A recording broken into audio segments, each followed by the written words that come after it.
What a beauty! Yamine Yamal'S new girlfriend, José Mourinho's first big transfer to Fenerbahçe, Barcelona's transfer madness, Juventus's big cleanup, Lunin and his new team. We are talking about this and much more today. This is a hot selection of the most interesting football news. Don't forget to subscribe to the channel, click the bell, and like this video to get more news about our favorite game.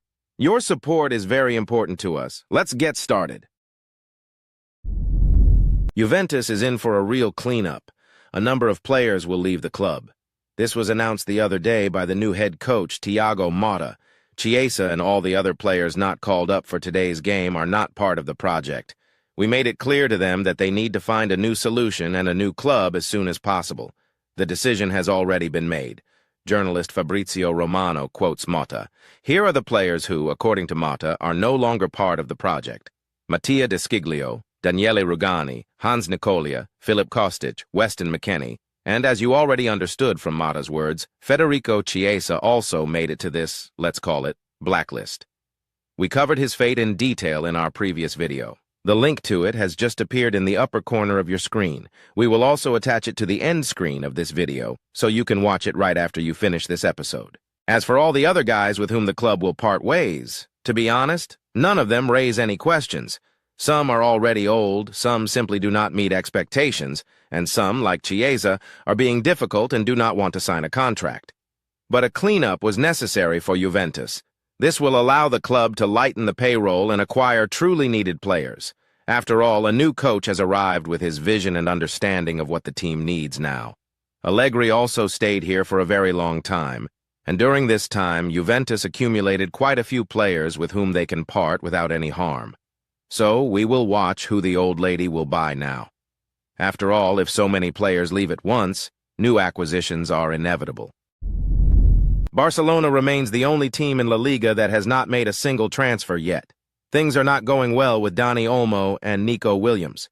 At least at the time of recording this video, the news suggests that they are more likely not to join the club than to join. For example, currently, the Spanish media, particularly Sport.es, report that the Blaugrana have switched their focus to Brogan Zaragoza and consider him as an alternative to Williams. They are unable to sign anyone and have to look for someone else. With all due respect to Zaragoza, the Williams transfer would undoubtedly be much more profitable for Barcelona. There is also information that the Catalans are considering an option with N'Golo Kanté. Yes, you heard right, N'Golo Kanté. At the European Championship, the Frenchman stated that he is not done with European football and could return. No, I am not done with European football. Playing in Saudi Arabia is a new experience for me. But I enjoy my return to the French national team at this level. However, moving somewhere else is not something I'm thinking about right now. In general, Barcelona needs a defensive midfielder, and the club decided to try their luck with Kanté. Overall, it's an interesting decision. For a while, N'Golo could indeed cover this position. Despite his age, he is still one of the best defensive midfielders, and in that sense, everything is fine. However, in Al-Ittihad, he earns around $30 million a year, so what to do about that? Later, information surfaced, reported by Mundo Deportivo, that Hansi Flick had, so to speak, vetoed this transfer since he plans to focus on young players. It is not clear, though, which ones, those the club will sign soon or those already in the team. Although personally, we do not recall Barcelona having any serious young defensive midfielder, or at least one who could become that in the future. Nevertheless, there is almost a month left until the transfer window closes, and who knows, maybe Barcelona will manage to activate another one of their so-called levers, and the club will be able to sign a couple of decent players.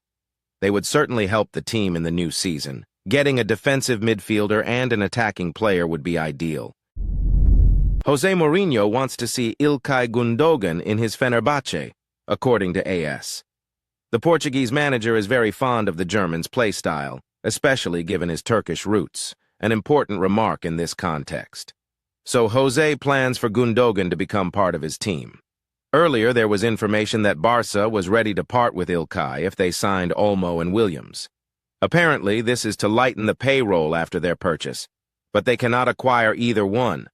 Will Barcelona be ready to let Gundogan go in that case? He performed brilliantly at the European Championship and has become one of the leaders of the Blaugrana. But we almost have no doubt that if he leaves Barca, he will move to the Turkish league, Whether it will be Fenerbahçe or someone else, that's another matter.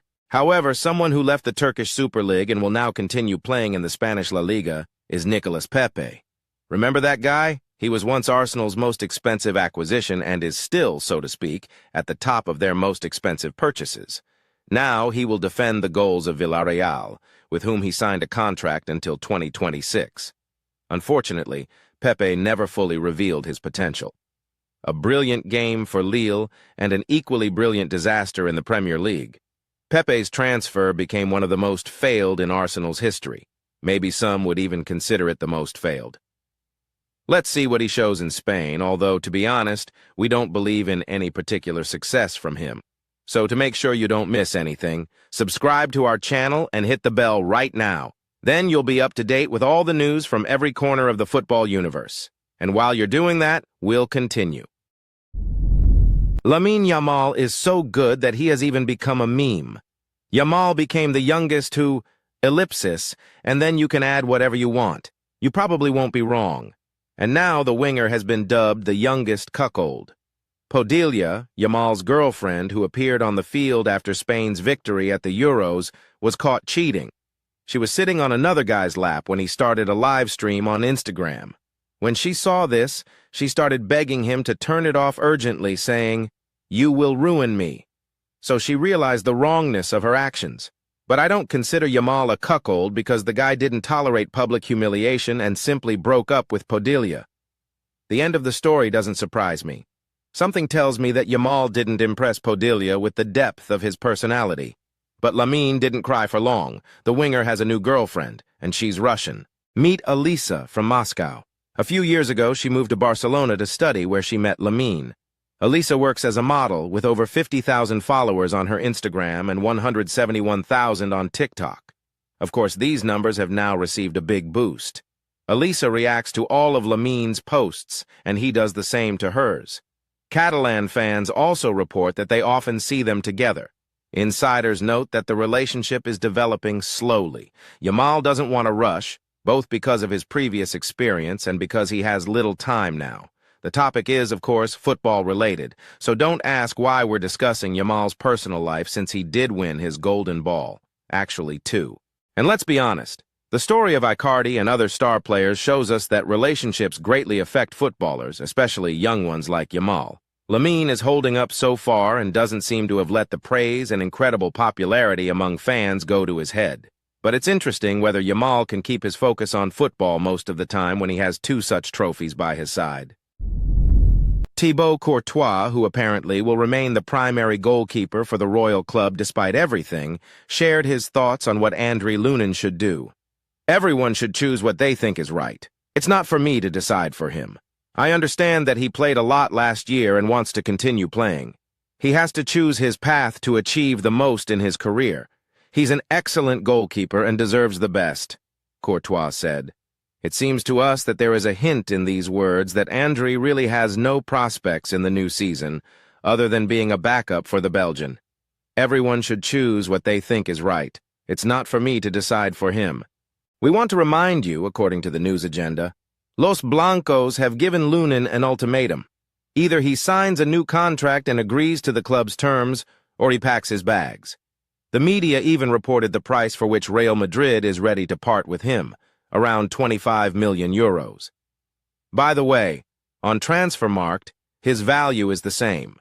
So far, there has been no response from the goalkeeper or his agent, but in our opinion, he should leave. Playing for Real Madrid is great, but only if you're playing and not sitting on the bench. However, who knows what Andriy's priorities are? Some people are willing to sit just to be in this club, but we think Lunin still has a chance to turn things around. He needs to change teams, become a first-choice goalkeeper, and continue moving in that direction. Even if he doesn't immediately move to a prestigious club after a successful season, he'll definitely have that chance. As for Real Madrid, Courtois isn't planning to go anywhere. He's 32, which isn't that old by goalkeeper standards. If injuries don't plague him, he could play at a high level for at least 3 more seasons, maybe even longer. And all that will be left for Lunin in that case is to wait some more. But does he need that? That's all for today. Don't forget to subscribe to the channel and like this video, and be sure to watch our previous video. It just appeared before your eyes right now. See you. Good luck to everyone. Goodbye.